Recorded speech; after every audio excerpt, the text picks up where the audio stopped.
ركز لي على هذا اللاعب، ركز لي على هذا اللاعب، ركز لي عليه كثير. ها مجتهد ما شاء الله.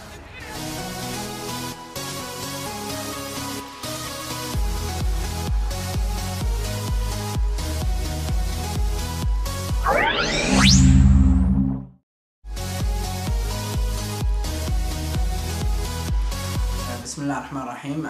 أشكر كل من سأل عني من الجماهير الهلالية، وأبشركم إن شاء الله في المراحل الأخيرة، وإن شاء الله هرجع، وصدقوني يعني مشتاق لكم كثير، وإن شاء الله ربي يوفق إن شاء الله. تغريدة أخوي ياسر القحطاني بصراحة شفتها وانبسطت كثير، وإحنا بعد يا ياسر والله مشتاقين لك كثير، النادي مشتاق لك، الجميع أخوانك اللاعبين كلهم مشتاقين لك، وأيضا الجماهير الهلالية وجميع الجماهير السعودية، فأتمنى لك التوفيق، وإن شاء الله ترجع لنا طيب وسالم، ونشوفك إن شاء الله.